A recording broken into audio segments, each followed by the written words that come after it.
हाँ। पिछले 20 सितंबर को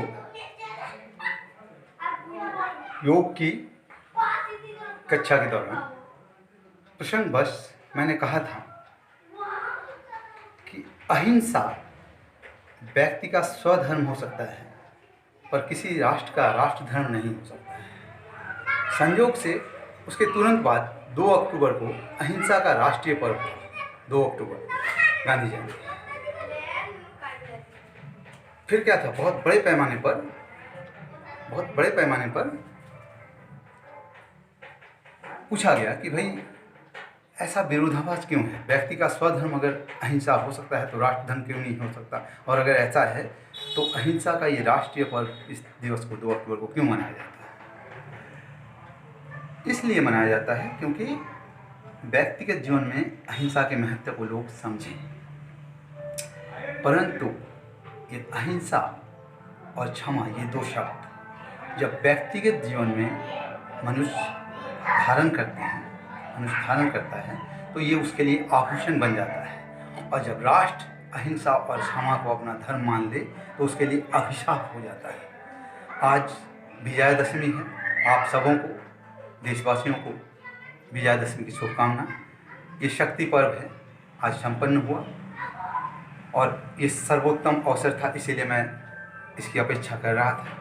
और आज मैं स्पष्ट कर दे रहा हूँ कि जब इसलिए कि आज देख लीजिए, माँ दुर्गा की प्रतिमा में जो खड्ग है, तलवार है, उसमें एक आंख बना हुआ है। ये क्या है?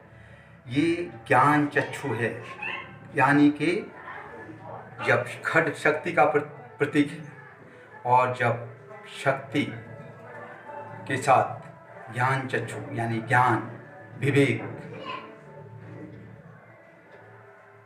ये ना हो तो दिनकर की पंक्तियां चरितार्थ हो जाती हैं। काट लेगा अंग, बड़ी तीखी है इसकी धार। इसलिए यही ज्ञान जब मनुष्य में हो तो वो कौन बद्ध है, कौन अबद्ध है, कहाँ शक्ति का प्रयोग करना चाहिए, कहाँ क्षमा कर देना चाहिए, वो समझ पाता है। और राष्ट्र अगर क्षमा करने लगे, बद्ध को अबद्ध मान ले, अक्षम्य को क्षमा कर दे, तो उसकी परिणति हमने तराइन में देखा है। आज उसके अंजाम हैं कि दिल्ली में एकमात्र इंडिजिनियस स्ट्रक्चर महरौली का अशोक का लौह स्तंभ है। बाकी दिल्ली में कहीं भी अपना कोई निशान है ही नहीं। क्यों? क्योंकि वही हमने अपना राष्ट्र धर्म हम भूल गए। बुद्ध, गांधी सभी पूजनीय हैं, परंतु इनसे चूक ही हुई कि अहिंसा को परिभाषित करते समय राष्ट्र धर्म अपरिभाषित रह गया, जिसका अंजाम हुआ बुद्ध की प्रतिमाओं को बामियान में तोप झेलनी पड़ी। सवाल यहाँ पे ये है कि किसी का उद्देश्य गलत नहीं होता, पर चीज़ें सकारात्मक होनी चाहिए। आज जब संसद में मामला उठता है तो लोग बुद्ध का नाम लेते हैं। बुद्ध तो पूरे दुनिया के लिए प्रेरक है, हमारे लिए भी है। पर बुद्ध के सामने अंगुली माल थी, जिसने प्रतिज्ञा कर रखा था इतने लोगों की हत्या करनी है। आज किसी ने प्रतिज्ञा नहीं की है और ये लड़ाई बहुत लंबी चल रही है। यही कारण है कि ऐसा कहा जाता है, कोई विरोधाभास नहीं है। जहाँ क्षमा की जरूरत है वहाँ करनी चाहिए, जहाँ शक्ति की आवश्यकता है वहाँ उसे प्रयोग करना चाहिए। फिर एक बार विजयादशमी की शुभकामना।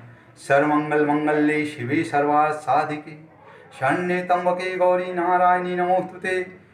सृष्टि स्थिति विनाशानां शक्तिभूते सनातनी पुनाश्रये गुणमये नारायणी नमोस्तुते।